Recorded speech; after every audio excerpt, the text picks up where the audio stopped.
हम पढ़ रहे हैं फंडामेंटल राइट्स। फंडामेंटल राइट्स कौन सा पार्ट है फंडामेंटल राइट्स का? अभी कितने आर्टिकल्स हैं इसमें? 12 to 35. What is Article 12 of the Constitution?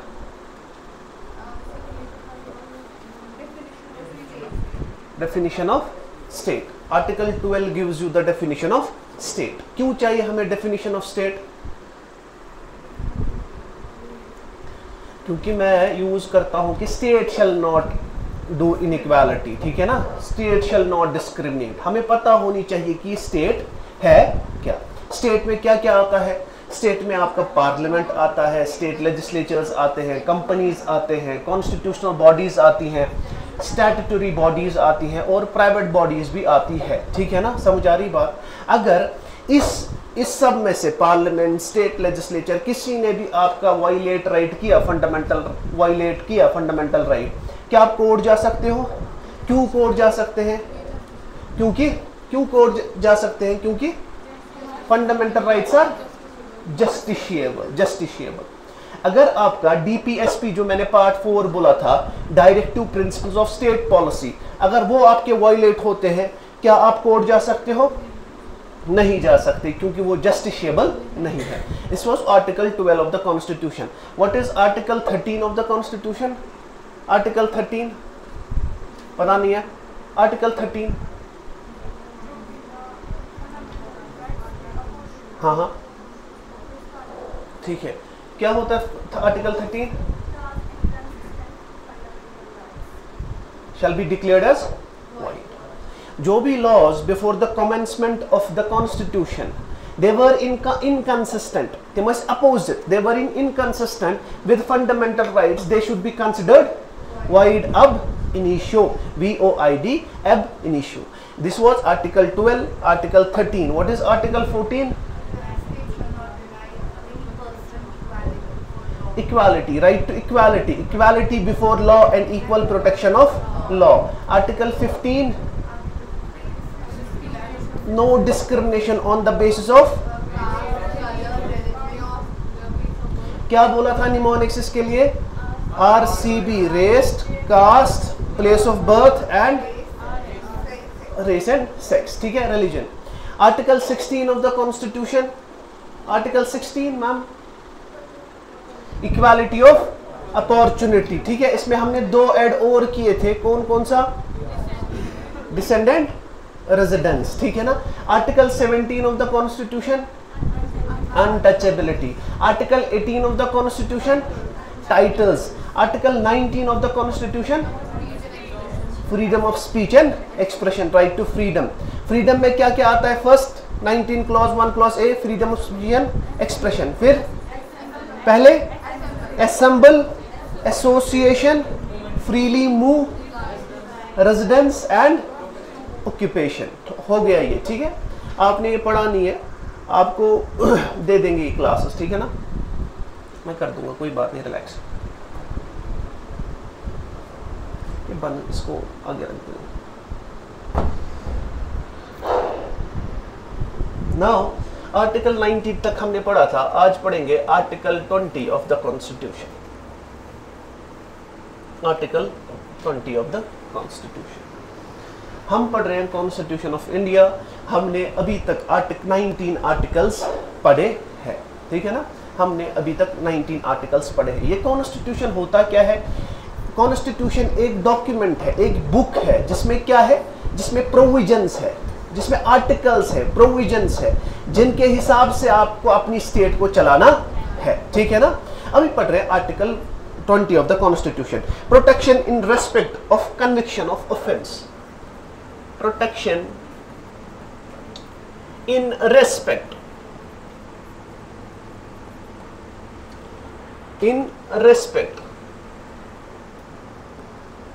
Of conviction of offense,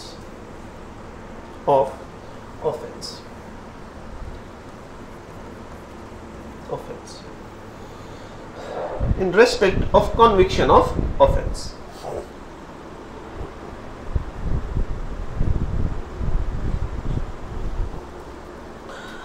article 20 of the constitution. What is constitution?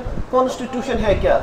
It's a document, it's a document जिसमें क्या है, जिसमें ऐसे प्रोविजंस है जिस हिसाब से आपको क्या करना है, स्टेट को चलाना है। फॉर एग्जाम्पल, अगर आप मुस्लिम हो, आपका कॉन्स्टिट्यूशन कौन है एज अ मुस्लिम?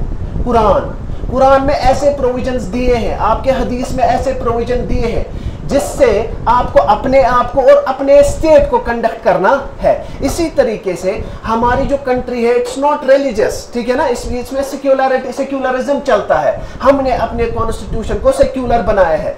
इस कॉन्स्टिट्यूशन में क्या है, इस ऐसे प्रोविजंस है इन फॉर्म ऑफ आर्टिकल्स, हमने ऐसे प्रोविजंस डाले हैं इन फॉर्म ऑफ आर्टिकल्स जिससे आप अपने आप को कंडक्ट कर सको और अपने स्टेट को क्या कर सको, चला सको, ठीक है ना। Article 20 of the constitution talk offence क्या होता है? ऑफेंस जुर्म। इस कॉन्स्टिट्यूशन में हर किसी के लिए क्या है, हर किसी के लिए प्रोविजन है। ये जो आर्टिकल 20 है ये किसके लिए है? ये जिसने जुर्म किया हो, किसी ने क्रिमिनल कोई एक्टिविटी की, किसी ने कोई जुर्म किया, ये जो आर्टिकल 20 है ये बताता है कि आपको कैसे उसको क्या करना है, कैसे कंडक्ट करना है। अगर किसी ने जुर्म किया, आप ऐसे ही क्या दे सकते हो, ऐसे ही आप सजा नहीं दे सकते। It safeguards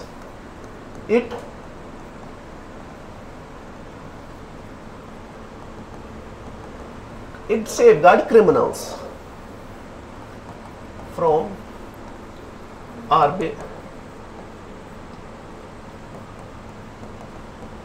punishment. It safeguards criminals from arbitrary punishment. ये क्या बोलता है आपको? अगर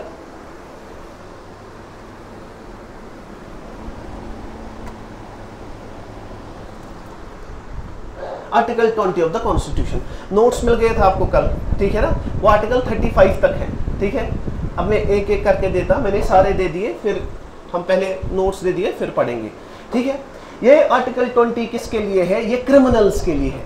आपके कॉन्स्टिट्यूशन ने क्रिमिनल्स को भी क्या दिया है, सेफ गार्ड दिया है। आपके कॉन्स्टिट्यूशन ने इंसान सिटीजन्स को तो दिया है, क्रिमिनल्स का भी ख्याल रखा है आपके कॉन्स्टिट्यूशन ने। अगर किसी ने क्राइम किया, आपके कॉन्स्टिट्यूशन ने ये भी लिखा है कि आपको कैसे उसके साथ पेश आना है, आपको ये चीज नहीं करनी, उसको आर्बिट्री पनिशमेंट नहीं देनी, आर्बिट्री पनिशमेंट नहीं देनी।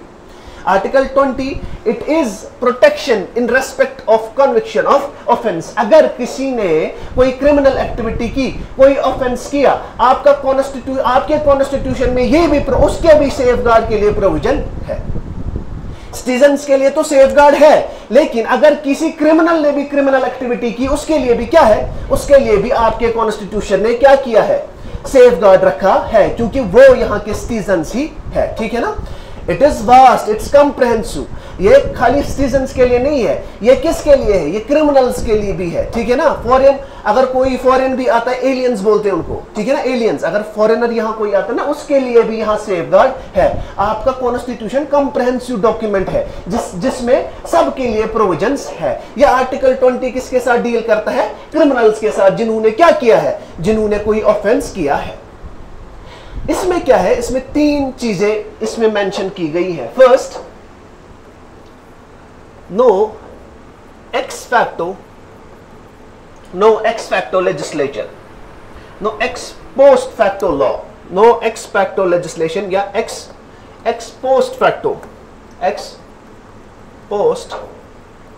फैक्टो लॉ या legislature. Second is no double jeopardy. Third is no self-incrimination. No self-incrimination. अब हमें पता चला कि आपके कॉन्स्टिट्यूशन ने आर्टिकल 20 में किसके लिए सेफगार्ड्स रखे हैं? क्रिमिनल्स के लिए सेफगार्ड रखे हैं। इसने कॉन्स्टिट्यूशन ने बोला है कि आप ऐसे ही पनिशमेंट नहीं दे सकते। आपको 3 चीजों का ख्याल रखना है। अगर किसी ने भी क्रिमिनल एक्टिविटीज की, आपको 3 चीजों का ख्याल रखना है। First is no ex post facto law, second is no double jeopardy, third is no self incrimination. याद रखते हैं, ठीक है।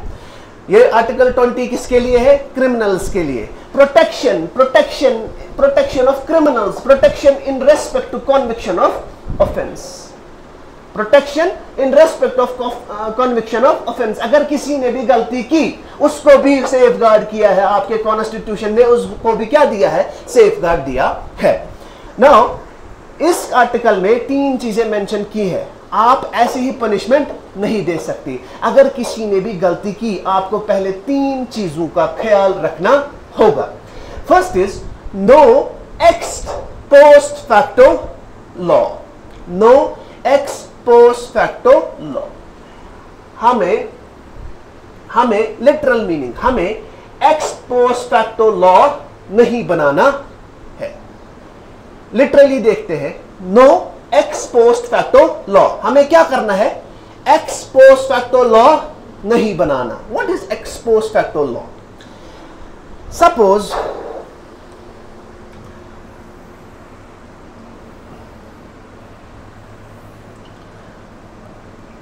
सपोज मैं हूं, ठीक है, और मोदी जी हैं, ठीक है। मोदी जी हैं, मोदी जी और मेरी दुश्मनी है फॉर एग्जांपल, ठीक है। मैंने क्या किया? मैंने 2025 7 जुलाई 2025 को कोई ऑफेंस किया। मोदी जी क्या है अभी?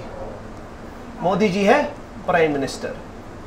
No ex post facto law बोल रहा हूं, क्या है? मैंने फॉर एग्जांपल 7 जुलाई कोई ऑफेंस किया, मैंने किसी को मार दिया, ठीक है। आई डिड अ मर्डर, मैंने किसी को मार दिया। लेकिन मोदी जी क्या है? मोदी जी पीएम है। मोदी जी को मेरे साथ क्या है? मोदी जी को मेरे साथ टग है, क्या है? राइवलरी है मोदी जी को। उसने क्या किया? अभी सपोज फॉर एग्जांपल अगर हम आज के लॉ की बात करें, मर्डर के लिए आपको 14 साल क्या देना होगा? 14 साल जेल में देने होंगे। ये कभी का लॉ है, अभी का लॉ, अभी का, ठीक है ना। इससे ज्यादा भी हो सकता है, इट डिपेंड्स ऑन लॉ, ठीक है ना। मैं बोल रहा हूं जो अभी का लॉ है, मैंने आज कत्ल किया, जो अभी का लॉ है उसके हिसाब से मुझे कितनी सजा मिलनी चाहिए। लेकिन मोदी जी ने देखा इसने गलती की, वो क्या करता है? वो लॉ बनाता है, जिसने भी मर्डर किया उसको 110 साल की सजा मिलेगी, उसको 110 साल की सजा मिलेगी। और ये जो लॉ है ये आज से इंप्लीमेंट नहीं होगा, ये मैं 2024 से इंप्लीमेंट कर रहा हूं। 2024 से जिसने भी मर्डर किए हैं उसको कितना मिलेगा अब सजा, ठीक है ना। No ex post facto law क्या होता है? आप बैक डेट से, जो लॉ है अभी, आप बैक डेट से उसको क्या नहीं कर सकते? आप अप्लाई नहीं कर सकते। फॉर एग्जाम्पल, इच्छा इक्वालिटी और अनइक्वालिटी, इच्छा जस्टिस और इनजस्टिस। मैंने आज कत्ल किया, मुझे किसके हिसाब से सजा मिलनी चाहिए? मुझे आज के हिसाब से सजा मिलनी चाहिए। लेकिन कल को मोदी जी आया, उसने बोला जुनैद ने क्या किया? कत्ल किया, हाँ इसने 7 जुलाई को किया। मैं जो लॉ बना रहा हूं इसको बोल रहा हूं कि ये जो लॉ है 110 साल की सजा, ये मैं 5 जुलाई से अप्लाई कर रहा हूं। मैं इस लॉ को कहां से अप्लाई कर रहा हूं? बैक डेट से अप्लाई करा रहा हूं। सो आर्टिकल 20 क्या बोलता है आपको? You cannot make x post facto law. आप एक्स पोस्ट फैक्टो लॉ नहीं बना सकते। क्यों? अगर आप बनाते, ये जस्टिस होता है या इनजस्टिस? इनजस्टिस, क्योंकि आपका कॉन्स्टिट्यूशन जस्टिस पे बिलीव करता है, इक्वालिटी पे बिलीव करता है। सो जिसने भी क्रिमिनल एक्टिविटीज की है उसको बचाने के लिए आपके कॉन्स्टिट्यूशन ने बोला है no ex post facto law. लेकिन it is in the case of criminal offences only, criminal offences only. Criminal, अगर मैंने मर्डर किया, किसी को जख्म पहुंचाया। लेकिन in case of civil there are 2 types of offences, criminal offences, civil offences. कभी कभी गवर्नमेंट क्या करती है, वो बोलती है हमने टैक्स लगाया लेकिन ये बैक डेट से हम क्या करेंगे, इंप्लीमेंट करेंगे। वो होता है सिविल ऑफेंस, सिविल लॉज। आप क्रिमिनल लॉज बैक डेट से नहीं कर सकते, लेकिन सिविल लॉज क्या कर सकते हो, बैक डेट से कर सकते हो, ठीक है ना। क्रिमिनल लॉज में क्या आएगा, मर्डर, आपने चोरी की एंड ऑल दैट, लेकिन सिविल लॉज में क्या आएगा, आपने टैक्स बोला कि हाँ मैं ये बैक डेट से इंप्लीमेंट करा रहा हूं, जिसने 2020 से ये किया होगा उसको ये पेनल्टी देनी पड़ेगी। समझ आ रही बात। No ex post facto law, no ex post facto आया समझ आपको, ठीक है ना, ये समझना है, ठीक है। अगर आपकी फर्स्ट क्लास भी है लेकिन समझ तो आना चाहिए, ठीक है ना, समझ आना चाहिए। Article 20 of the constitution talks about protection in respect of the conviction of offences. अगर आपने कोई भी क्रिमिनल एक्टिविटी की, आपको भी कॉन्स्टिट्यूशन ने क्या दिया है, सेफ गार्ड दिया है। Second is no double jeopardy, no double jeopardy. एक second, no double jeopardy, no double jeopardy, no double jeopardy, इसको ये रखना। समझ आ रही है online students.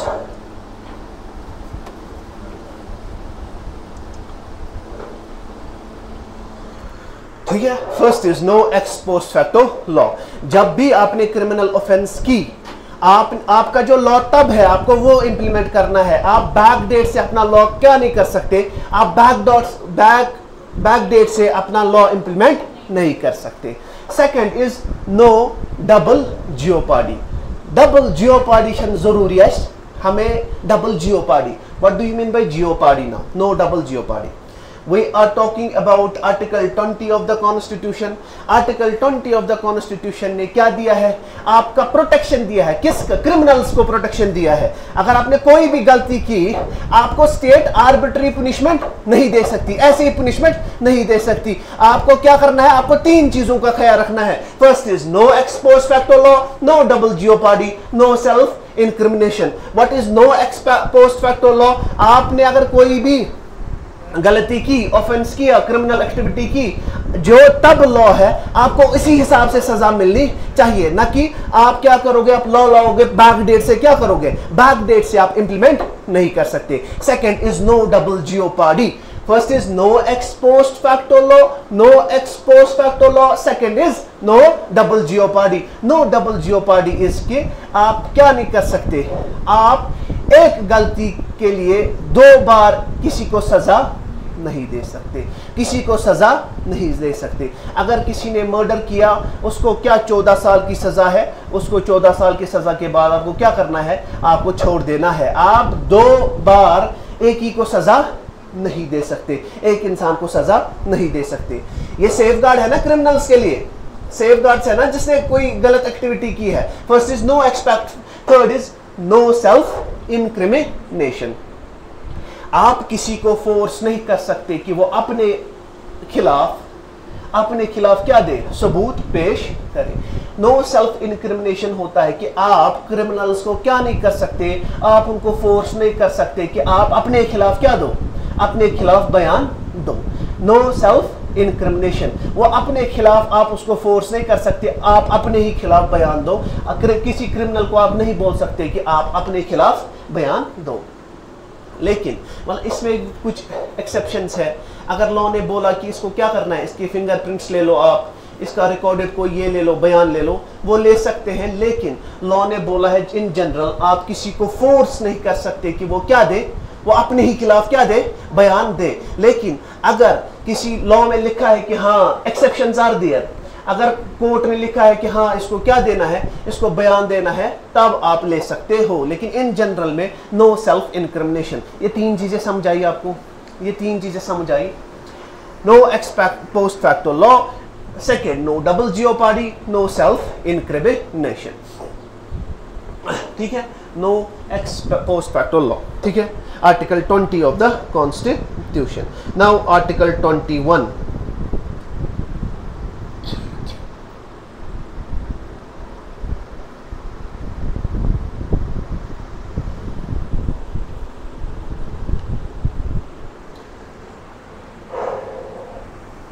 Article 21 of the Constitution.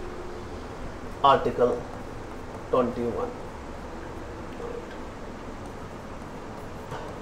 No person shall be deprived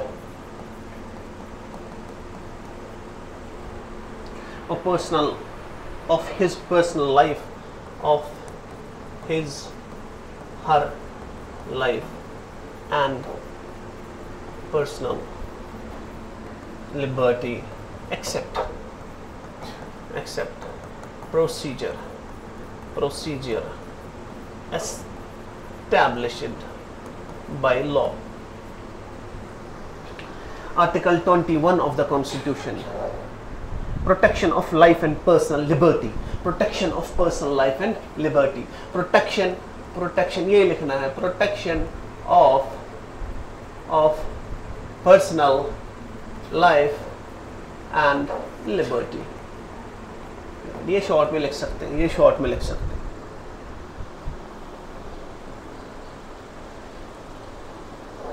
ठीक है ना, ये तो उसमें सारा लिखा है. ठीक है ना, उसमें कुछ एक्स्ट्रा पॉइंट्स दिए हैं. फॉर एग्जांपल एलियन कौन होते हैं? फॉरेनर्स. एनिमी एलियंस, जो एनिमी कंट्री से कौन आते हैं? फॉरेनर्स आते हैं, उनको एनिमी एलियंस कहते हैं. ठीक है ना, उतना मतलब आपको समझ आ जाएगा.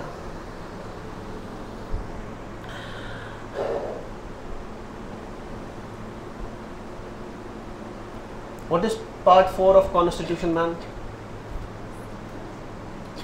Part 4. Part first, Union Territories. Part second, third, Fundamental. Fourth, DPSP.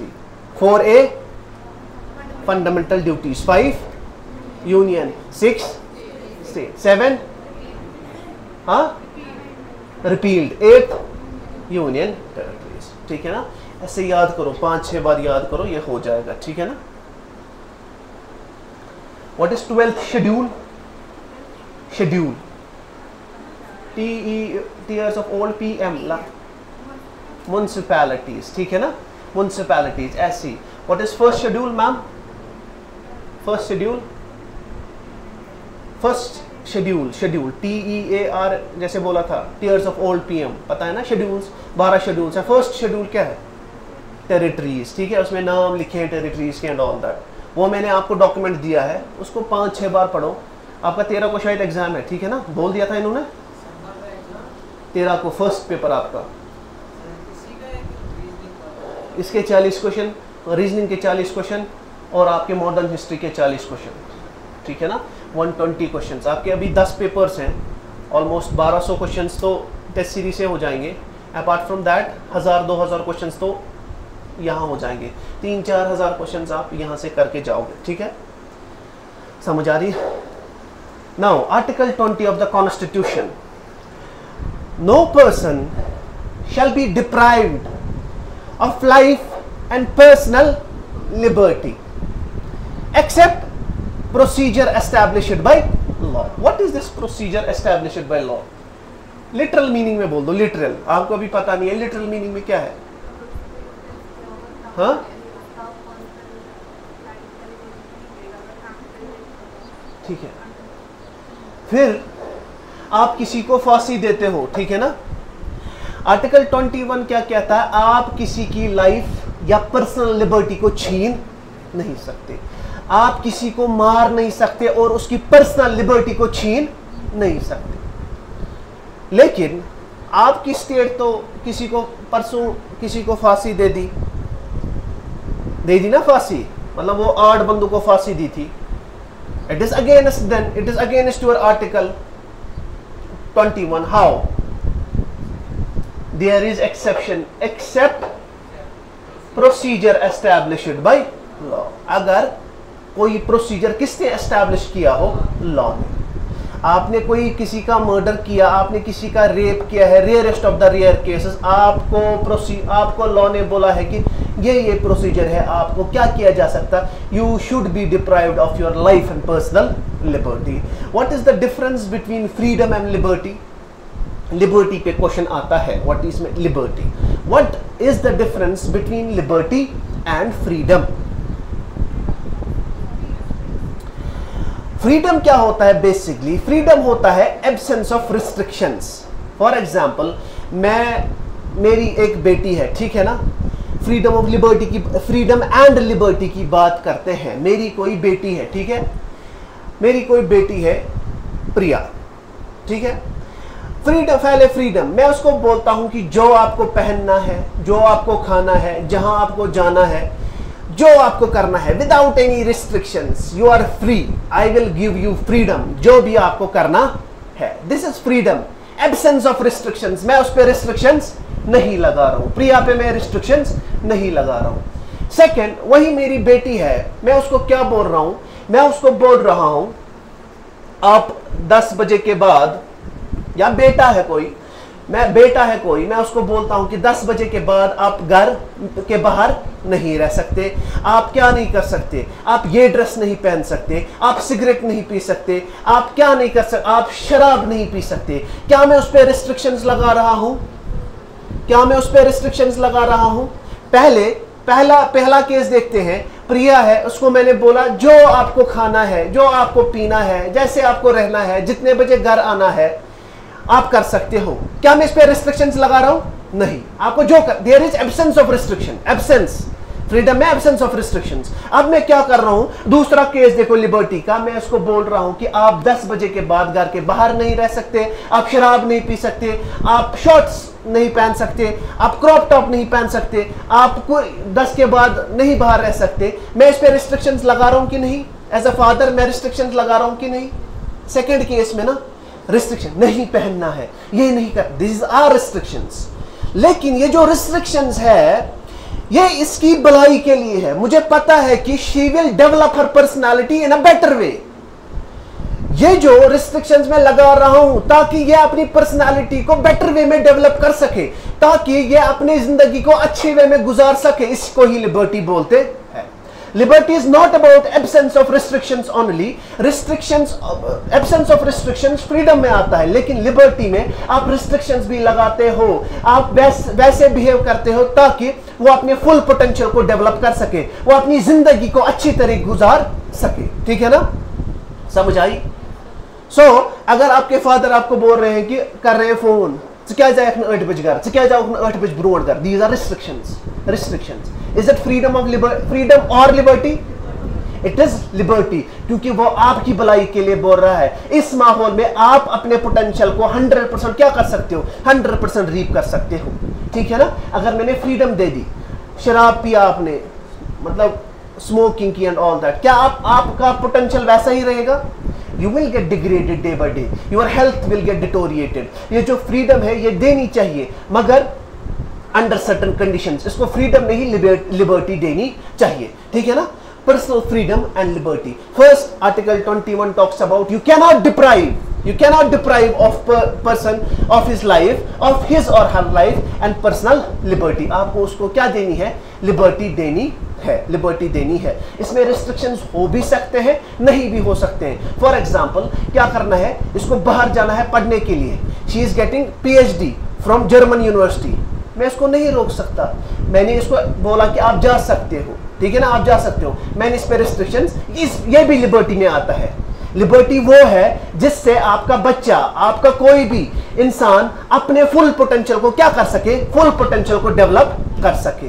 उसमें रिस्ट्रिक्शंस नहीं आती, इसमें रिस्ट्रिक्शंस आ भी सकती है, नहीं भी आ सकती है, लेकिन वो रिस्ट्रिक्शंस होनी चाहिए जिससे एक इंसान अपने क्या करे? अपना फुल पोटेंशियल को क्या कर सके? रियलाइज कर सके, अपने फुल पोटेंशियल को रियलाइज कर सके। Article 21 talks about personal life and liberty. It is the most evolved right in your entire constitution. In your entire constitution, most evolved right. Evolved क्या होता है? मैंने बोला constitution is an organic law. Constitution is an organic law. It's evolving. उस evolve को कैसे evolve करता है ये? Amendments के जरिए। ये शुन static कहीं, ये शुन अख book खाली आप पढ़ोगे and all that. क्या आपके कुरान में कोई अमेंडमेंट आ सकता है? नहीं आ सकता। मुस्लिम से this is a complete book, This is a complete way of life. But as far as the constitution is concerned, it's an organic law of the land because it evolves day by day by using amendments. So हमने क्या किया, हमने बहुत सारे amendments लाए. For example, right to health, right to internet, right to privacy and all that. वो किस में सब में आता है? Right to clean water, right to livelihood, right not driven out of the state. ये जो राइट टू हेल्थ, ठीक है ना, राइट टू हेल्थ, इसमें नहीं लिखा था पहले कॉन्स्टिट्यूशन में right to health is a मतलब फॉर पर्सनल लिबर्टी, इसमें नहीं. हमने इसमें क्या डाला है, हमने इसमें ऑर्डिनरी लॉ से, हाँ राइट टू हेल्थ क्या है, right to health comes under right to life. जब आपकी हेल्थ ठीक होती है, फॉर एग्जाम्पल आपके स्टेट ने आपकी हेल्थ डिप्राइव नहीं, फॉर एग्जाम्पल आपकी लाइफ डिप्राइव नहीं की, आपको मारा नहीं, लेकिन आपको उस जगह रखा जहां आपकी हेल्थ क्या हो रही है, डिटोरिएट हो रही है, इनडायरेक्टली आपकी लाइफ इफेक्ट हो रही है ना. सो सुप्रीम कोर्ट ने क्या बोला, right to health comes under right to life and personal liberty. समझ आ रही बात ना. 3 कॉन्सेप्ट समझने की जरूरत है. First is procedure established by law, दूसरा है due process of law, third is natural justice. Procedure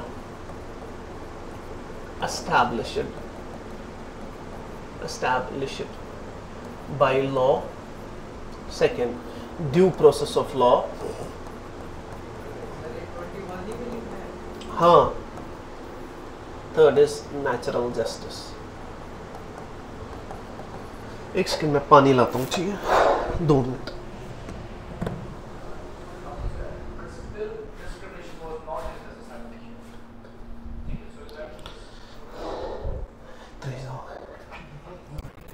Trish.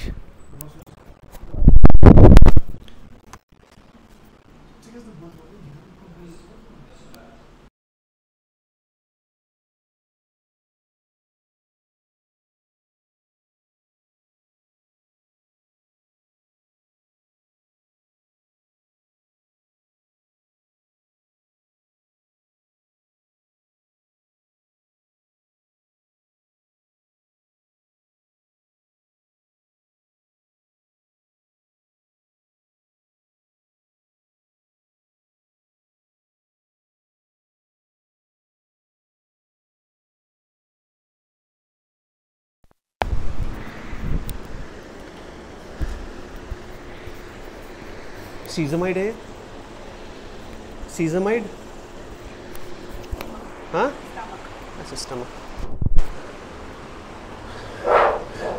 Now हमने क्या बोला, हमने बोला कि आपके कॉन्स्टिट्यूशन ने क्या बोला है, no person shall be deprived of his or her life and personal liberty. Liberty आपको सम लाइफ, किसी को मार नहीं सकते, ठीक है ना, except procedure established by law. What do you mean by procedure established by law now? ठीक है, procedure established by law. There are 3 things. First is, ये अभी छोड़ दो आप, procedure established by law. आपके कॉन्स्टिट्यूशन ने खाली बोला था कि आप डिप्राइव नहीं कर सकते. आप डिप्राइव कर सकते हो किसी की लाइफ, किसी की पर्सनल लिबर्टी, अगर वहां प्रोसीजर एस्टैब्लिश्ड बाय लॉ हो. अगर यही बोलता है ना, एक्सेप्ट क्या होता है, एक्सेप्ट. अगर आप उल्टा इसका मीनिंग देखो, आप कर सकते हो किसी की लाइफ और पर्सनल लिबर्टी को क्या डिप्राइव, लेकिन लॉ हो ना, उसके लिए लॉ यही है ना, उल्टा देखो आप, उल्टा. एक्सेप्ट प्रोसीजर एस्टैब्लिश्ड लॉ, इसका मतलब है कि अगर वहां प्रोसीजर है, लॉ ने प्रोसीजर एस्टैब्लिश किया है, आप किसी की लाइफ भी छीन सकते हो, क्या कर सकते हो, और उसकी पर्सनल लिबर्टी भी छीन सकते हो. समझ आ रही बात. Now, what do you mean by procedure established by law? Procedure established by law होता है अगर आपको किसी की भी लाइफ या पर्सनल लिबर्टी को क्या करना है, डिप्राइव करना है. इसके लिए 3 चीजें होनी चाहिए. What do you mean by procedure established by law? इसके लिए 3 चीजें होनी चाहिए. First procedure established by law. There should be a law. Law should exist. First, law should exist. Second, legislative competency. Third, third, proper procedure, proper procedure. अब ये procedure established by law क्या है, इसको हमने क्या किया है, इसको हमने हिस्सों में किया, हिस्सों में तब्दील किया है। फर्स्ट, अगर आपको किसी की भी लाइफ या पर्सनल लिबर्टी को क्या करना है, डिप्राइव करना है, there should be procedure established by law. आपके कॉन्स्टिट्यूशन ने बोला है कि procedure established by law. First, अगर मुझे किसी को मारना है, लाइफ किसी की मारना है, आपका कॉन्स्टिट्यूशन बोलता है कि उसके लिए लॉ होना चाहिए, law should exist. For example, मैंने आज किसी का मर्डर किया, अगर कानून की बुक्स में, अगर आपकी आईपीसी में, सीआरपीसी में लॉ एग्जिस्ट करता है उस चीज का, तब आप किसी की लाइफ और लिबर्टी को क्या कर सकते हो, डिप्राइव कर सकते हो। फर्स्ट थिंग इज दैट, अगर आपको किसी की भी लाइफ या लिबर्टी को क्या करना है, डिप्राइव करना है, there should be procedure established by law. लेकिन ये प्रोसीजर एस्टैब्लिश्ड लॉ भी अंदर से इसके 3 हिस्से हैं। ये 3 हिस्से क्या होते हैं, अगर आपको किसी भी की लाइफ या पर्सनल लिबर्टी को डिप्राइव करना है, there should be law right now. For example, मैंने किसी का मर्डर किया, अभी मैंने किसी का मर्डर किया, मैं क्या जाऊंगा, मतलब गवर्नमेंट जाएगी आईपीसी में, अभी आईपीसी नहीं है, न्याय संहिता है, ठीक है ना, आईपीसी सीआरपीसी में जाएगी, देखेगी अच्छा इसने मर्डर किया है, क्या लॉ एग्जिस्ट करता है, क्या लॉ हमने बनाए हैं इससे पहले कि क्या इससे पहले मर्डर करने को क्या कर, इसकी लाइफ या लिबर्टी को छीन सकते हैं। हाँ, अब लॉ निकला, लॉ अब निकला। फिर देखना है कि ये जो लॉ बनाया है, जिस लेजिस्लेचर ने ये लॉ बनाया है, उसकी कॉम्पिटेंसी थी कि नहीं, क्या वो इस काबिल था कि लॉ बना सके, क्या वो लॉ बना सके। फॉर एग्जाम्पल, मैं देखूंगा कि हाँ लॉ बनाया है, लेकिन मैं देखूंगा फिर, अच्छा ये इंडियन गवर्नमेंट ने नहीं बनाया, ये कब बनाया था, ये ब्रिटिश गवर्नमेंट ने लॉ बनाया था, लेकिन उन्होंने अपने मफाद के लिए लॉ बनाया था। 3 चीजें याद रखनी है। फर्स्ट, अगर आपको डिप्राइव करना है किसी की भी लाइफ या पर्सनल लिबर्टी को, फर्स्ट देखना है कि हमारी बुक्स में उसके रिलेटेड लॉ है कि नहीं। हाँ, मुझे लॉ मिल गया, हाँ अगर किसी ने मर्डर किया इसको 14 साल की सजा दो। फिर दूसरा स्टेप देखना है कि ये जो जिसने लॉ बनाया है, क्या इसकी कॉम्पिटेंस में आता था वो कि नहीं, क्या वो इसका हकदार था कि नहीं। मैं क्या देखता हूं, एक लॉ तो है लेकिन ये ब्रिटिश ने बनाया था, लेकिन अपने मुफाद के लिए, ये उसने साइन फ़ायदे खतर की। अगर लॉ था और हमारी लेजिस्लेचर ने बनाया था, जिसको हमने चुना था, तब दूसरा स्टेप फॉलो होता है, फॉर एग्जाम्पल, अगर लॉ है, हाँ लॉ है, लेकिन वो ब्रिटिश ने बनाया था, फॉर एग्जाम्पल, उसको हमने मैंडेट नहीं दिया था, वो उन्होंने अपने मफाद के लिए बनाया था, फिर वो प्रोसीजर एस्टैब्लिश्ड में लॉ, आप उसकी लाइफ और लिबर्टी डिप्राइव नहीं कर सकते। आपको 3 चीजें देखनी है, क्या लॉ एग्जिस्ट करता है, हाँ लॉ एग्जिस्ट करता है, क्या उस इंसान ने बनाया है, उस गवर्नमेंट ने बनाया है जिसके पास कॉम्पिटेंस था, जिसको हमने मैंडेट दिया था, अगर दिया था, फिर हमें तीसरा स्टेप देखना है। मुझे किसी को मारना, मुझे किसी को फांसी देनी है, मैं देखूंगा पहले लॉ एग्जिस्ट करता है कि नहीं। दूसरा, फिर मैं देखूंगा कि जिसने ये लॉ बनाया है, क्या उसकी कॉम्पिटेंस में यह आता था, क्या ये हमने उसको मैंडेट दिया था, हाँ फिर लॉ लेजिस्लेटिव कॉम्पिटेंस। फिर तीसरा देखना है क्या जो लॉ में प्रोसीजर, हाँ अब लॉ भी है, लॉ उसने बनाया है जिसको हमने क्या दिया है, जिसको हमने मैंडेट दिया है, क्या फिर लॉ में प्रोसीजर जो था, लॉ में लिखा था कि पहले ये करना है, पहले ये करना है, पहले ये, क्या वो प्रॉपरली फॉलो हुआ है। अगर ये 3 चीजें पाई गई आपके लॉ में, तभी उसको ही बोलते हैं प्रोसीजर एस्टैब्लिश्ड बाय लॉ। किसी को मारना है आपको, किसी को फांसी देनी है, आपको क्या देखना, पहले लॉ है, हाँ लॉ है, क्या किसने लॉ बनाया है, क्या उसको हमने मैंडेट दिया है, क्या कॉम्पिटेंस था उसमें, हाँ उसने दिया है। अच्छा, जो अब लॉ है इसमें जो प्रोसीजर्स दिए हैं, ये करना है, ये करना है, क्या वो प्रॉपरली फॉलो हुए हैं। अगर वो प्रॉपरली फॉलो हुए हैं, you can deprive anyone of his life and personal liberty. समझ आ रही बात? इतना डीप आपको जाना नहीं है, इट इज मतलब यूपीएससी लेवल, बट याद रखने के लिए रख सकते हो। Second is due process of law. Due process of law, due process of law. Second is due process of law. Due process of law. Due process of law. किसी को कोई ऑनलाइन किसी को कोई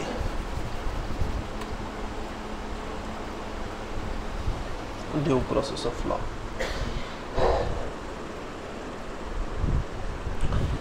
इसमें क्या देखते हैं, अगर आपको किसी की भी पर्सनल लाइफ या लिबर्टी को डिप्राइव करना है, लॉ एग्जिस्ट होना चाहिए, लेजिस्लेटिव कॉम्पिटेंस होना चाहिए, प्रोसीजर फॉलो होना चाहिए, और इंटेंशंस जो है, intentions, there are two types of intentions. First is modified,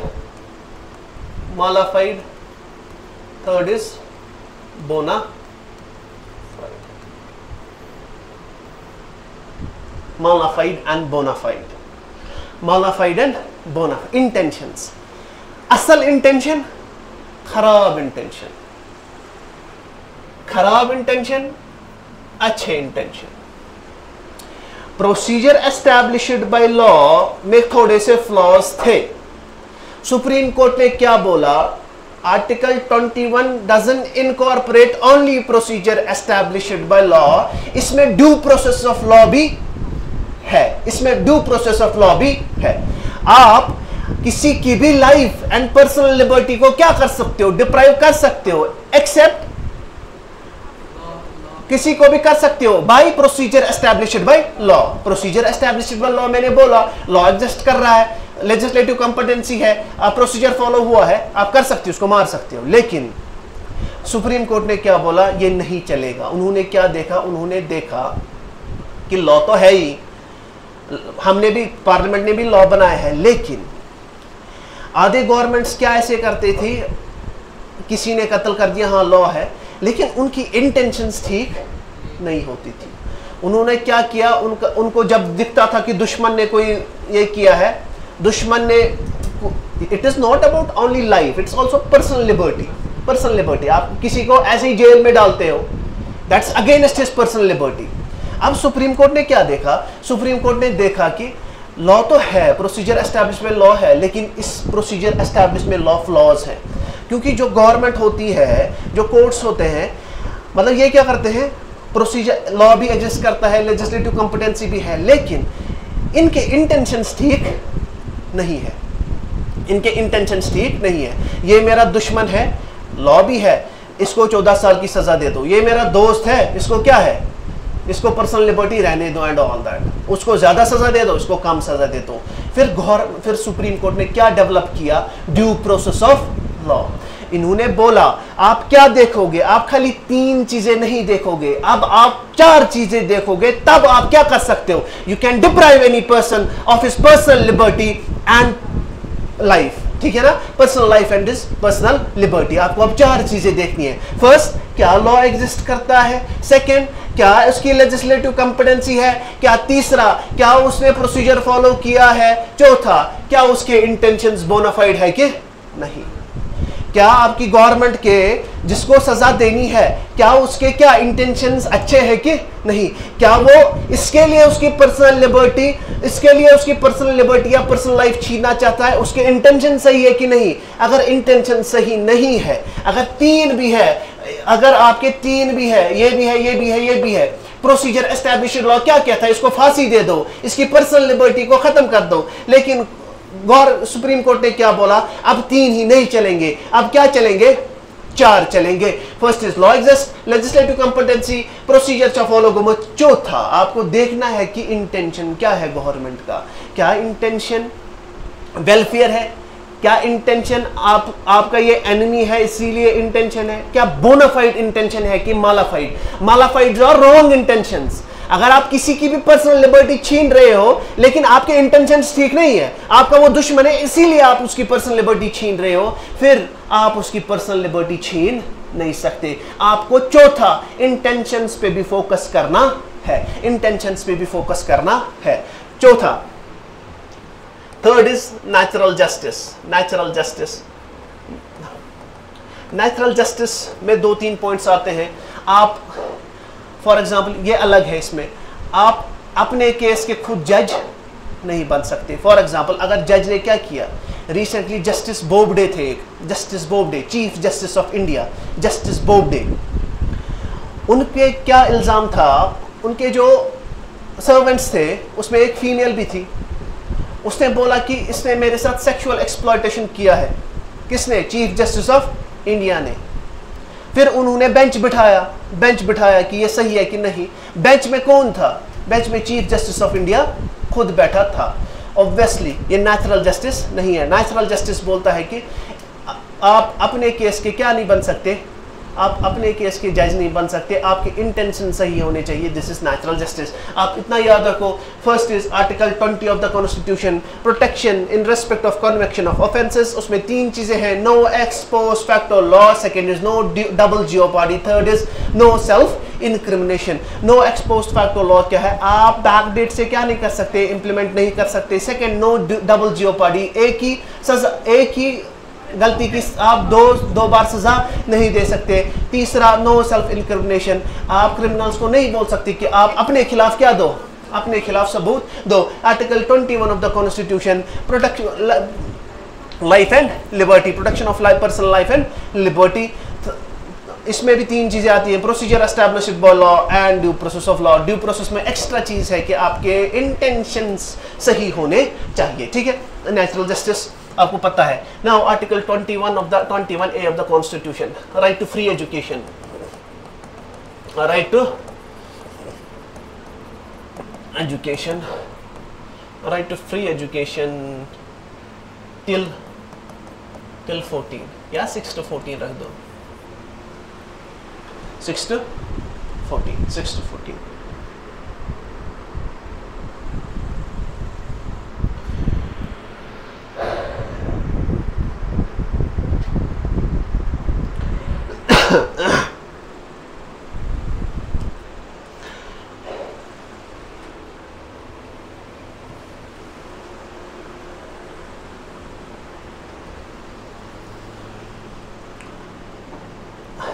गरम है, गर्मी है ना। Now article 21A of the constitution, फिर से article 12 definition of state, article 13 laws inconsistent with fundamental right shall be considered void, article 14 equality before law, equal protection of law, article 15 no discrimination on the basis of religion, caste, place of birth, race and sex, article 16 right to opportunity on the base of मतलब employment, article 17 is untouchability, article 18 is titles, article 19 is freedom of speech and expression, article 20 is right to protection in respect to offences, article 21 is right to life and personal liberty, article 21A right to free education of children from 6 to 14 years। आपको क्या करना है, पहले ये right नहीं था, ठीक है ना, पहले ये राइट नहीं था, ये DPSP में था, it was in the DPSP, ठीक है ना।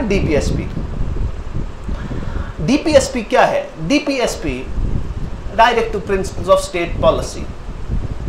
ये कुछ ऐसे प्रोविजंस है, कॉन्स्टिट्यूशन मेकर्स ने ऐसे प्रोविजन रखे हैं, इन्होंने बोला है कि जो आगे लॉज बनाने वाले हैं, फॉर एग्जाम्पल DPSP एक किताब है, एक पार्ट है आपके पास इसका कॉन्स्टिट्यूशन का।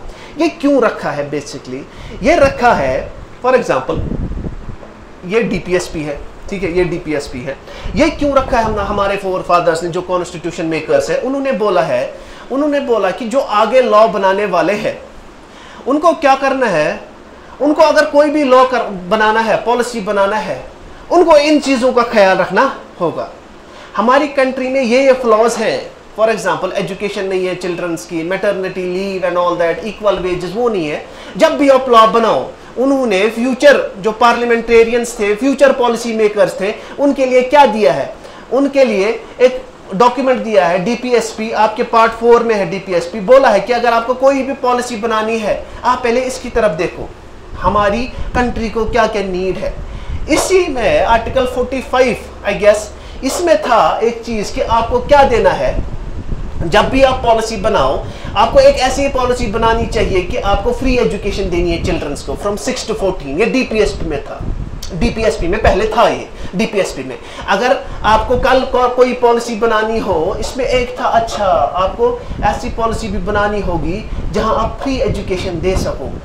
ये हमने फंडामेंटल राइट्स में पहले क्यों नहीं रखे हैं? जैसे डिस्ट्रीब्यूशन ऑफ वेल्थ है, आपको डिस्ट्रीब्यूशन कर, यूनिफॉर्म सिविल कोड करना एंड ऑल दैट, पहले क्यों रखे? हमने डीपीएसपी क्यों रखे हैं?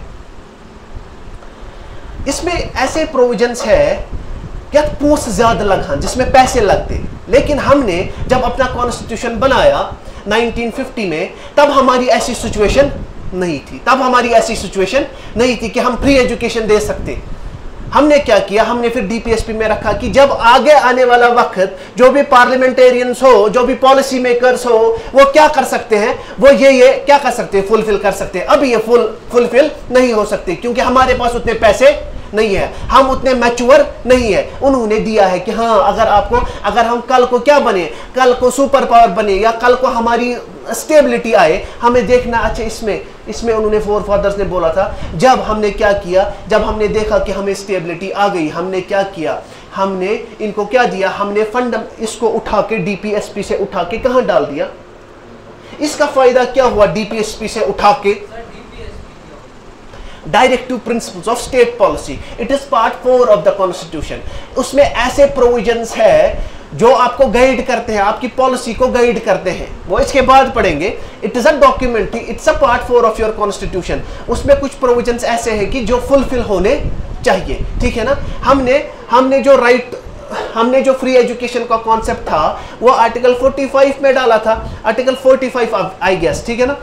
हमने उसको उठा के डीपीएसपी से उठा के फंडामेंटल राइट्स में डाल दिया। क्यों? व्हाई? इसमें डिफरेंस क्या आई? वो भी तो कॉन्स्टिट्यूशन का हिस्सा है। क्यों? फायदा क्या हो उससे? डीपीएसपी और फंडामेंटल राइट्स में क्या डिफरेंस है? बेसिक डिफरेंस, वो जस्टिशिएबल है, ये non just, DPSP is non justiciable. अगर वो वायलेट भी होता है, जब ये फंडामेंटल राइट नहीं था, अगर आपकी स्टेट आपको नहीं देती एजुकेशन, आप कोर्ट नहीं जा सकते थे। लेकिन अब क्या है ये? अब ये fundamental right under article 21A justiciable. अगर आपका ये वायलेट हुआ, आपने गवर्नमेंट स्कूल में डाल दिया, आपको स्टेट रोक नहीं सकती। आपको स्टेट रोक नहीं सकती क्या? किसके लिए? फ्री एजुकेशन हासिल करने के लिए from 6 years to 14 years। So it is justiciable. आपने इसको जस्टिशिएबल बनाया क्योंकि हमने एजुकेशन पे फोकस किया, ठीक है ना। इसी में हमने क्या किया, आर्टिकल 21 जब हमने इनकॉर्पोरेट किया, फिर हमने एक एक्ट लाया था, RT act, right to education act 2009, right to education act 2009। उसमें हमने बोल दिया कि 6 से लेकर 14 साल तक हम क्या करेंगे, हमने free education they the. Now article 22 of the constitution,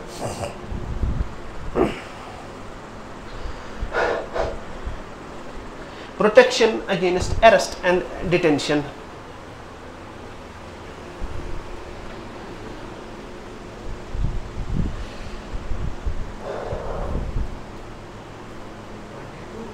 twenty 21 पढ़ा, 21A पढ़ा, अब 22, फिर 23, ऑलमोस्ट 32 तक, 35 तक, आर्टिकल 12 से लेकर 35 तक, ठीक है।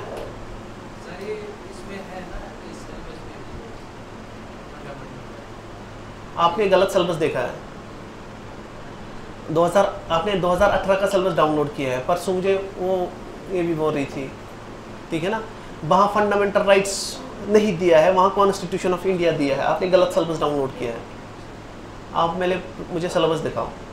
There are 2 syllabuses. जो 2018 का एनटी था उसका सिलेबस अलग था, जो 2025 का एनटी है ना, इसका सिलेबस अलग है।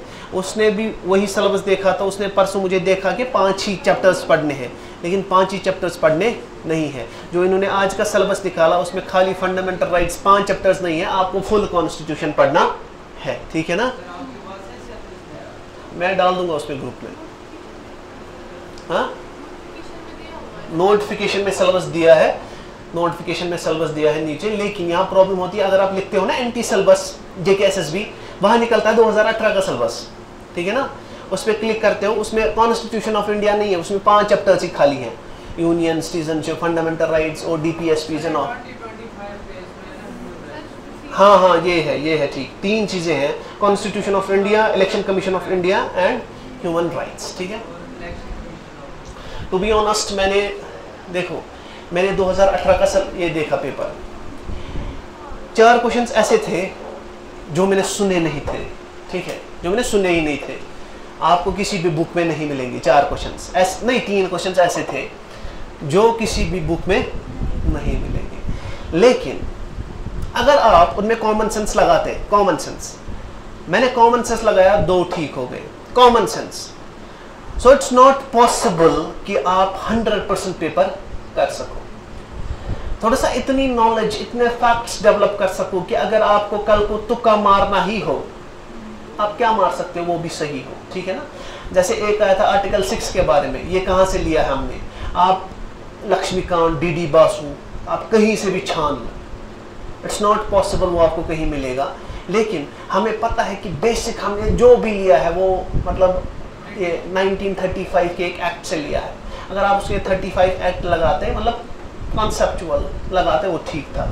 सो द थिंग इज, अभी आपने ये नहीं पढ़ा ना 35 का एक्ट, आपने अभी काउंसल्स एक्ट उठाए हैं, कहाँ से उठाए हैं ना, 1861 से शायद, मॉडर्न हिस्ट्री में उठाए हैं ना acts, councils act. Councils act के बाद आपके एक्ट्स आएंगे ऐसे 1961, 1861, 1891, 1909, 1919, 1935, ये आपको वहां से पढ़ने, ठीक है। A to Z it's not possible A to Z पढ़ सको, ये आपको याद भी नहीं रहेंगे। लेकिन इसने इलेक्शन कमीशन ऑफ दिया है, इलेक्शन कमीशन के सारे आर्टिकल्स आपको याद करने हैं, क्योंकि ह्यूमन राइट्स का कोई आर्टिकल ऐसे है नहीं। इक्वालिटी बिफोर लॉ, उसका देखना है कि मतलब चेयरमैन कौन है स्टेट ह्यूमन राइट्स कमीशन का, नहीं वो डिफरेंट है, आ सकता है, लेकिन उसमें हमें क्या पढ़ना है, नेशनल ह्यूमन राइट्स कमीशन, उसका चेयरमैन क्या है, कितनी देर तक कौन अपॉइंट कर सकता है, वो उसमें आएगा, उसमें ज़्यादा नहीं पूछते, ठीक है ना। फंडामेंटल राइट्स और डीपीएसपी, इसमें आपके 50 से 80% क्वेश्चंस आने के चांसेस हैं, ठीक है, क्योंकि क्या पता किसने पेपर निकाला हो। मैं बोल सकता हूँ जितने भी पेपर्स आए हैं फंडामेंटल राइट्स और डीपीएसपी में आपके मतलब 80% क्वेश्चंस आने के चांसेस है, 70-80%। Article 22 of the constitution, protection against arrest and detention. Article 22, protection against arrest and detention. समझ आ रही है बातें, समझ आ रही है बातें, कोई प्रॉब्लम, कोई प्रॉब्लम, आपको कोई प्रॉब्लम मैम, आप बोल सकते हो, टेंशन इसमें मतलब डरने की बात नहीं है, ठीक है ना।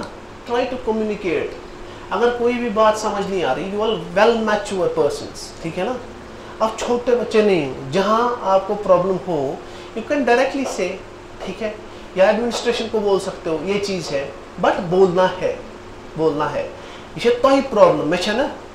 अगर कोई चीज़ समझ नहीं आई, या मुझे डायरेक्टली बोल सकते हो, अगर मुझे पता नहीं होगी मैं अपने टीचर से पूछूंगा, अगर वो टीचर्स को पता हो अपने टीचर से पूछेंगे, लेकिन बताएंगे, ठीक है ना, क्योंकि कोई इंसान परफेक्ट नहीं है, ठीक है ना, कोई इंसान परफेक्ट नहीं है, हर किसी से गलती होती है, ठीक है ना, समझ आ रही है। यहाँ से आपको जियो भी पढ़ना है, polity, economy and all that, it's obvious, मतलब कोई फैक्ट बाहर निकल गया, कितना याद थाएंगे, ठीक है ना, और सोपुर का था ना एक, मतलब कितना याद थाएंगे, यह होता है, आप कुछ भी करो, इट्स ह्यूमन माइंड, ठीक है, आपको जियोग्राफी के लेक्स याद रखने, आर्टिकल्स याद रखने, यहाँ से इकोनॉमी के कॉन्सेप्ट्स याद रखने, it's not possible for the human mind to remember everything.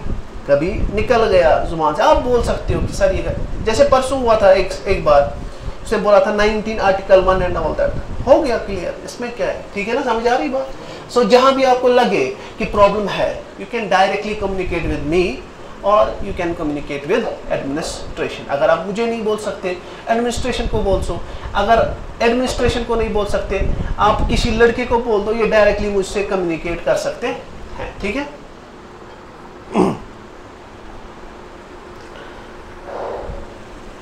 और इस चीज से डरने की जरूरत, एग्जाम से डरने की जरूरत नहीं है।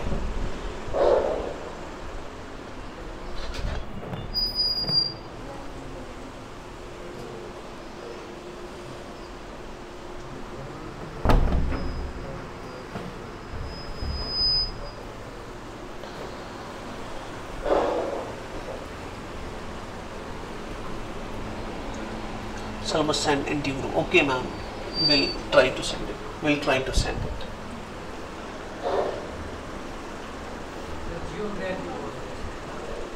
जियोग्राफी लेक्स पढ़नी है, कुछ ऐसे industry.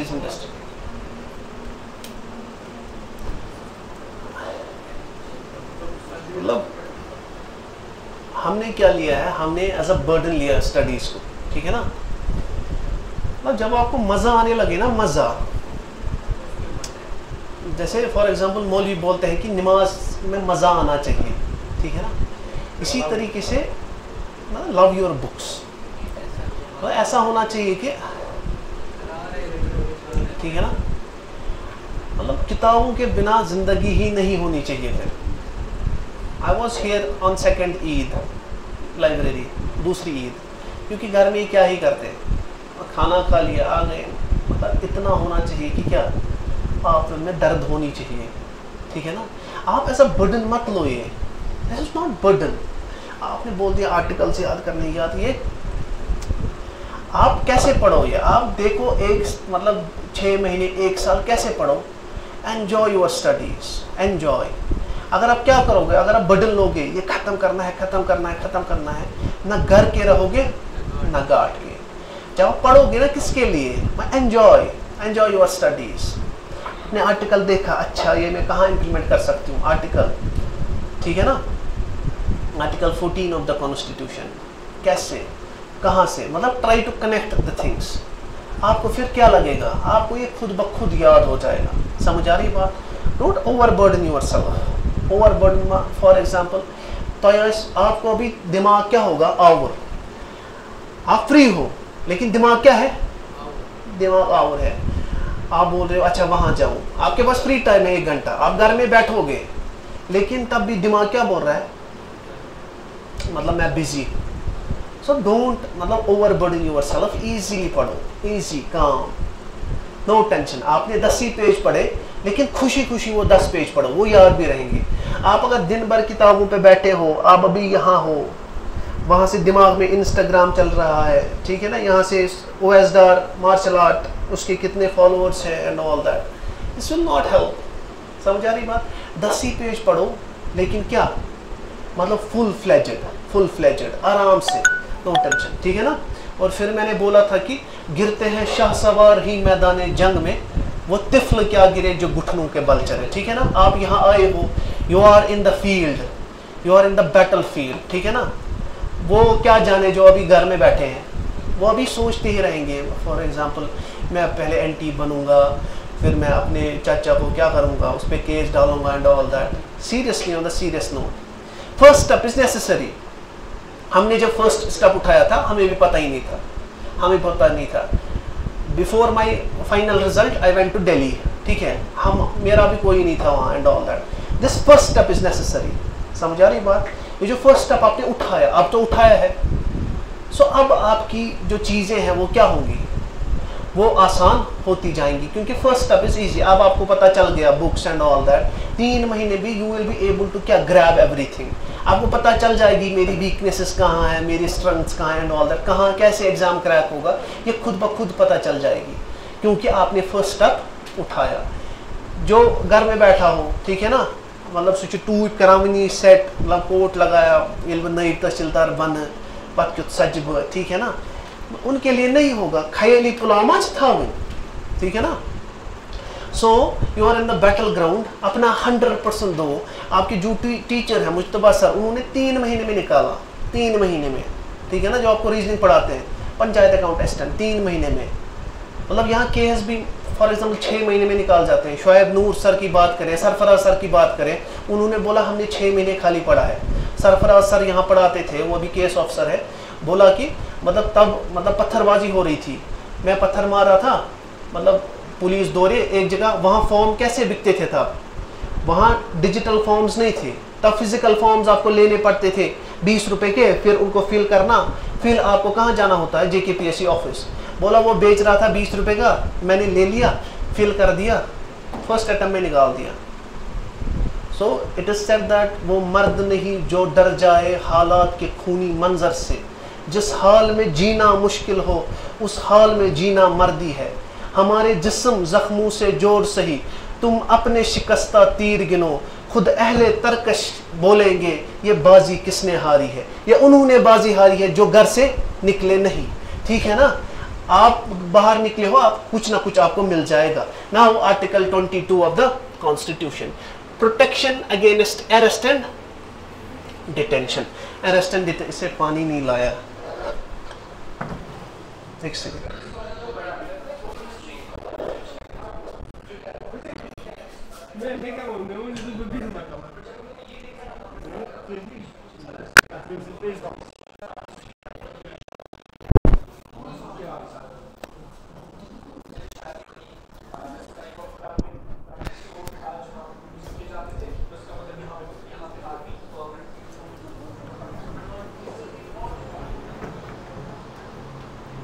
Now, protection against arrest and detention. There are two types of detentions. First is punitive detention.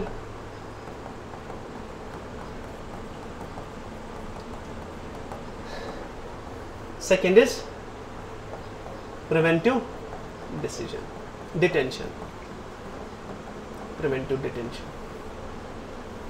Preventive detention. There are two types of detentions. कौन सा? Punitive,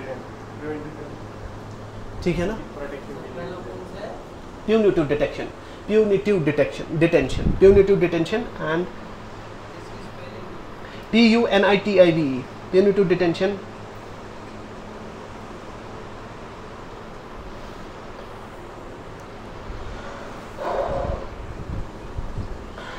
आपके कॉन्स्टिट्यूशन ने खाली सिटीजन्स के लिए, जो अच्छे सिटीजन्स हो एंड ऑल दैट, जो गुड सिटीजन्स हो, उनके लिए खाली प्रोटेक्शन नहीं दी है। उन्होंने किन के लिए प्रोटेक्शन दी है, मतलब जिन्होंने क्या किया है, ऑफेंसेस भी किए हैं, आर्टिकल 20 ऑफ द कॉन्स्टिट्यूशन, न कि good citizens along with criminals. आपके कॉन्स्टिट्यूशन इतना कॉम्प्रिहेंसिव है, उसने किसी को भी छोड़ा नहीं है। Right to life and personal liberty, not only humans, आप एनिमल्स को भी नहीं मार सकते, ठीक है ना, उनकी भी पर्सनल लाइफ एंड लिबर्टी है। समझ आ रही है बात? नाउ द थिंग इज, ये किसके लिए है? आत्मच, इसमें कंफ्यूजन होता है, 20 और 22 में कंफ्यूजन होता, 20 और 22 में कंफ्यूजन होता है, ये कंफर्म है। वहां ऑफेंसेस के रिलेटेड है, यहाँ अरेस्ट के रिलेटेड है। Offences arrest, offences and arrest. कभी 20 को 22 हो जा, ये भी अरेस्ट है ना, क्रिमिनल्स और क्रिमिनल्स, ये प्रॉब्लम होती है, ये ध्यान रखना। वो ऑफेंसेस के लिए है in respect to the convention of offence, this is about arrest and detention. Now there are two types of arrests और डिटेंशन, ठीक है, arrest. First is punitive detention. Punitive detention और प्रिवेंटिव डिटेंशन में है कि अगर किसी ने ऑफेंस किया, किसी ने कोई क्रिमिनल एक्टिविटी कमिट की, मैंने कत्ल किया, उसको बोलते हैं, अगर मुझे पकड़ा उसको बोलते हैं क्या?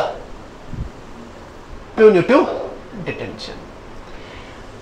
लेकिन अगर मैंने अभी कमिट, मतलब कोई ऑफेंस कमिट नहीं किया, स्टेट को लगा कि हाँ ये कल को क्या कर सकता है, इसके दिमाग में ये है कि हाँ मैं कल बम फोड़ूंगा, ठीक है ना, मैं इसका कत्ल करूं, इसके दिमाग में ही खाली है। First type of arrest is कि आपने क्या किया, आपने उसको पकड़ा जिसने कर दिया, जिसने ऑफेंस कर दिया, जिसने कोई क्रिमिनल एक्टिविटी कर दी, उसको बोलते हैं प्यूनिटिव डिटेंशन।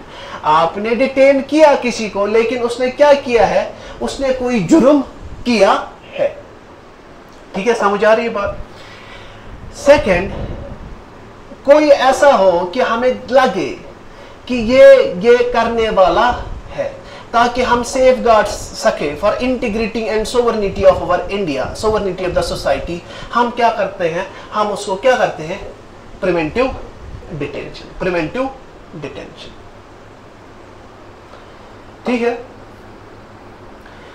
रिसेंटली अभी हो रहे हैं, मतलब अभी कत्ल हो रहे हैं, मतलब मेंस के कत्ल हो रहे हैं।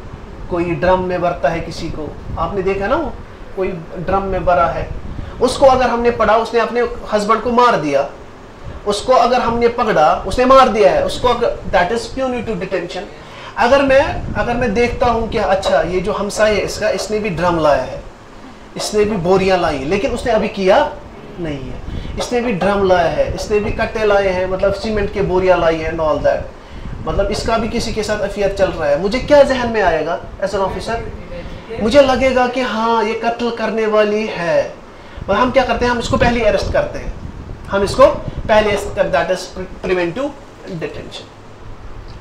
अब क्या प्रोटेक्शन दी है आपके कॉन्स्टिट्यूशन ने फॉर प्यूनिटिव डिटेंशन और फॉर प्रिवेंटिव डिटेंशन? अगर आपने किसी को पकड़ा, अगर आपने किसी को पकड़ा, फर्स्ट आपने किसी को पकड़ा, कॉन्स्टिट्यूशन ने बोला है कि उसको 2-4 राइट्स हमने दिए हैं। फर्स्ट, प्यूनिटिव डिटेंशन वाले को आपको क्या करना है, आपको एटलीस्ट उसको बोलना है कि आप क्यों अरेस्ट हुए। मैंने कत्ल किया, फॉर एग्जांपल मैंने कोई चोरी की, इन्होंने मुझे पकड़ा, इनको एटलीस्ट मुझे बोलना है कि आपको इसलिए हमने पकड़ा। दूसरी चीज, 24 घंटे के अंदर अंदर, 24 घंटे के अंदर अंदर आपको उसको क्या करना है, कोर्ट में पेश करना है। लेकिन डिस्टेंस जो होती है ना, मतलब फॉर एग्जांपल मैं केरला में हूं, जम्मू कश्मीर पुलिस ने मुझे वहां से अरेस्ट किया, इट इज पॉसिबल कि सो वो गट आनंद में, नो, क्योंकि सोना भी है, चलना भी and all that, excluding travel and all that, ठीक है ना। तीसरा, इसको आपको राइट दिया है कि ये लीगल जो प्रैक्टिशनर है, एडवोकेट्स एंड ऑल दैट, ये उसको हायर कर सकता है। ठीक है, समझ आ रही बात? घर वालों से कांटेक्ट में रह सकता है। ये प्रोटेक्शन दी है आपके कॉन्स्टिट्यूशन ने आपको, क्या ये क्या दिया है, मतलब प्रोटेक्शन दी है प्यूनिटिव डिटेंशन वाले को। क्या प्यूनिटिव डिटेंशन वाले को दिया है, आपको इसको एटलीस्ट बोलना है कि क्या आपको क्यों हमने अरेस्ट किया। 24 घंटे के अंदर अंदर आपको क्या करना है, इसको डिस्ट्रिक्ट मजिस्ट्रेट, मतलब जो जुडिशियल मजिस्ट्रेट हो, कोर्ट के सामने क्या करना है, पेश करना है। अगर कोर्ट ने इस पे क्या किया, अगर कोर्ट ने इसको क्या किया, मतलब नहीं दिया डिसीजन, या इसको आपको 24 घंटे के अंदर अंदर इसको क्या करना है, छोड़ना है। दूसरा है प्रिवेंटिव डिटेंशन। आपको क्या करना है, प्रिवेंटिव डिटेंशन, इसको आप 3 महीने के, मतलब 3 महीने से ज्यादा आप प्रिवेंटिव डिटेंशन नहीं कर सकते। 3 महीने से ज्यादा आपको प्रिवेंटिव डिटेंशन में इसको नहीं रख सकते हो। सेकेंड,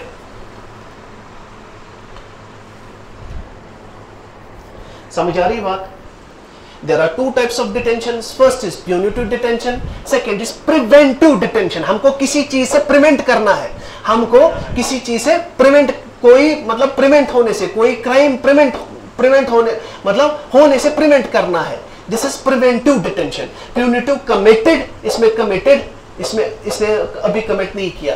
प्यूनिटिव डिटेंशन वाले को हमने कॉन्स्टिट्यूशन ने राइट्स दिए हैं कि आपको क्या होना चाहिए, आपको बोला जाना चाहिए कि आपको किस लिए पकड़ा है। 24 घंटे के अंदर अंदर क्या करना है, 24 घंटे के अंदर अंदर कोर्ट के सामने इसको पेश करना है। आप लीगल प्रैक्टिशनर, जो एडवोकेट्स होते हैं ना, उसको क्या कर सकते हो, हायर कर सकते हो। ठीक है, अगर आप पे केस नहीं हुआ, फॉर एग्जांपल साबित नहीं हुआ, 24 घंटे के अंदर अंदर आपको छोड़ देना चाहिए ना। प्रिवेंटिव डिटेंशन वाले को क्या है, प्रिवेंटिव डिटेंशन वाले को आपने किसी को पकड़ा, 3 महीने से ज्यादा आप क्या नहीं कर सकते, आप इसको डिटेन नहीं कर सकते। लेकिन मतलब आपने आज पकड़ा, 3 महीने तक आप क्या कर सकते हो, उसको प्रिवेंटिव डिटेंशन में रख सकते हो। फिर आपको इसको छोड़ना है। लेकिन इसमें भी एक्सेप्शंस है, अगर कोई कमेटी है, इसमें कमेटी बनती है, अगर कमेटी मतलब उसमें जजेस वजेस होते हैं, अगर कमेटी ने बोला कि इसको और डिटेंशन की ज़रूरत है, इसको पकड़ो, फिर वो एक्सटेंड हो सकता है।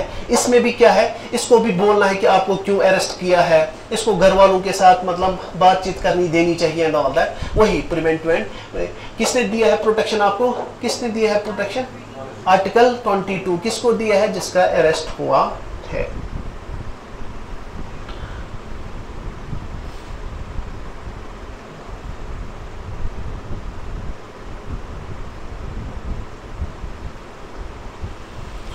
Article 23 of the Constitution, prohibition of traffic in human and forced labor.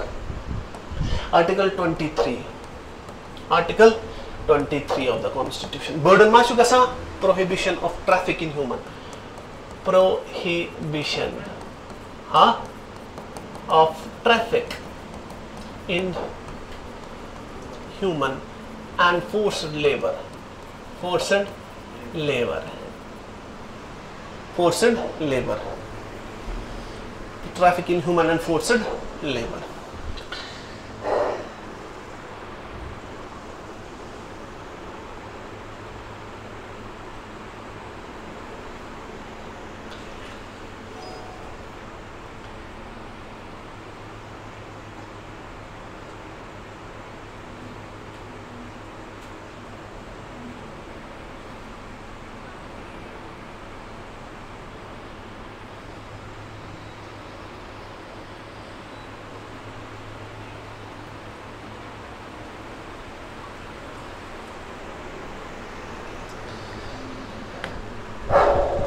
क्या होता है prohibition of traffic? What do you mean bye traffic? किसको? ये किसके लिए हमने किया है, ये किसके लिए प्रोविजन है? It is prohibition of traffic and in humans and force of labour. कोई भी इंसान ट्रैफिक नहीं कर सकता, किसका? ह्यूमंस का ट्रैफिक नहीं कर सकता। ह्यूमंस का ट्रैफिक क्यों होता है? What do you mean by?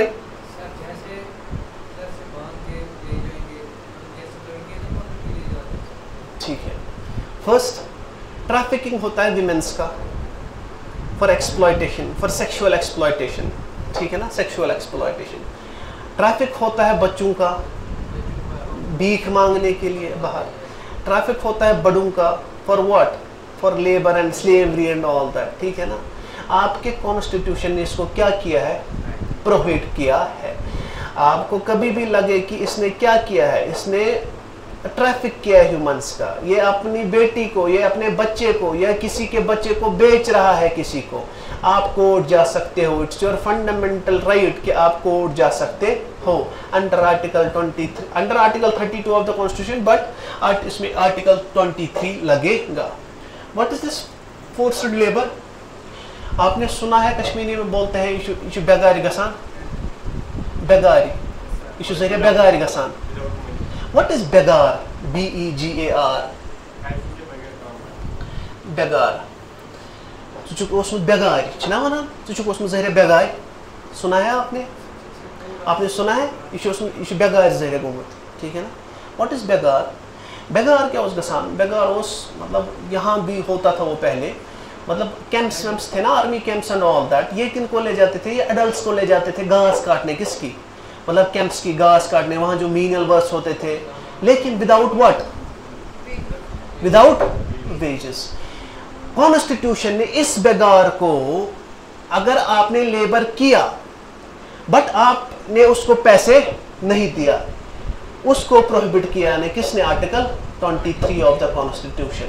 First article 23 ने क्या किया है? इट प्रोहिबिट्स द ट्रैफिक, आप ह्यूमन ट्रैफिकिंग नहीं कर सकते। दूसरा, आप किसी को क्या नहीं कर सकते? आप बेगार नहीं कर सकते।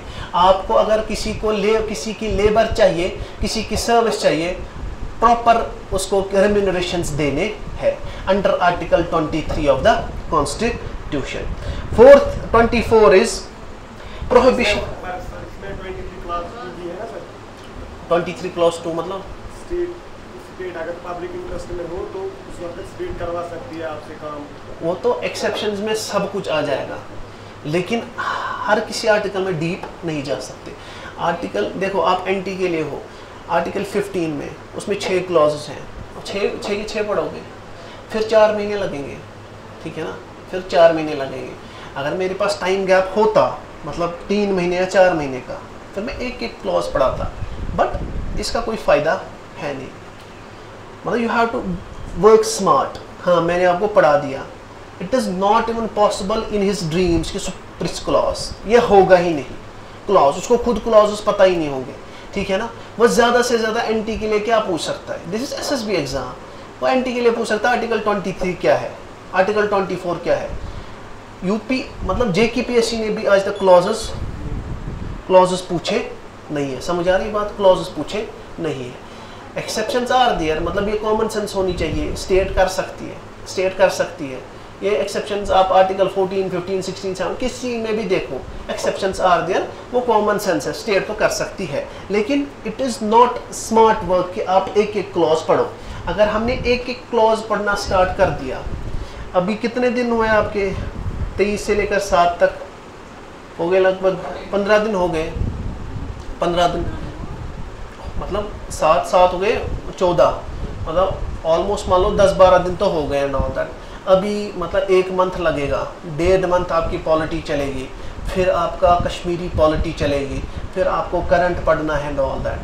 इट इज़ नॉट पॉसिबल, आपको इतना बल्कि सिलेबस पढ़ना है, इट्स नॉट पॉसिबल कि आप क्या करो, समझ आ रही बात। एनटी मतलब हम एनटी के ऊपर ही पढ़ा रहे हैं, एनटी के ऊपर स्मार्ट वर्क।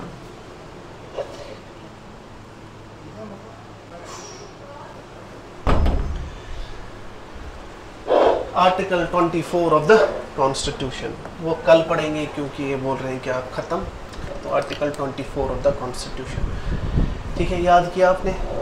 हाँ, what is part 15 of the constitution ma'am? Part 15 of the Constitution, Part 5, not Article 15. It talks about election. It is not, there are 3 things. एक होते हैं schedules, schedules अलग हैं, schedules है रफ कॉपीज, आर्टिकल्स अलग हैं, parts अलग हैं, ठीक है। फंडामेंटल राइट्स, मतलब जब आप फंडामेंटल राइट्स पढ़ोगे आपके मतलब आगे होना चाहिए article 18 of the constitution titles, article 19 freedom of speech and expression, article 20 offences, ठीक है ना, मतलब आगे होना चाहिए। जब आपकी कॉपी पे लिखोगे ना फंडामेंटल राइट्स, आंखें बंद करो, आगे होना चाहिए, समझ आ रही बात। I will provide you articles. कल आपको मैंने शेड्यूल्स दिए थे ना, आपको मैंने शेड्यूल्स दिए थे, पार्ट्स दिए थे, अब मैं आपको आर्टिकल्स प्रोवाइड करूँगा। फिर उसको क्या करना है, मार कर लो, रट्टा लगाओ, उसमें मैं थोड़ा सा दिखाऊंगा कौन कौन से इंपॉर्टेंट है, मतलब फर्स्ट से लेकर 50 तो इंपॉर्टेंट है, 51 तक, 51 एंड ऑल, वो आप करोगे, फिर मैं दिखाऊंगा कौन कौन से पढ़ने हैं। Any questions online students, any questions?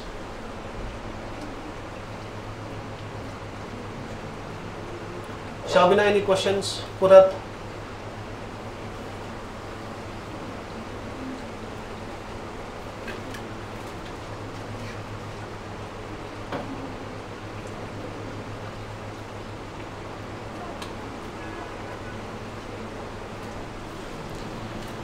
Abdul Ahad Bhatt, any questions?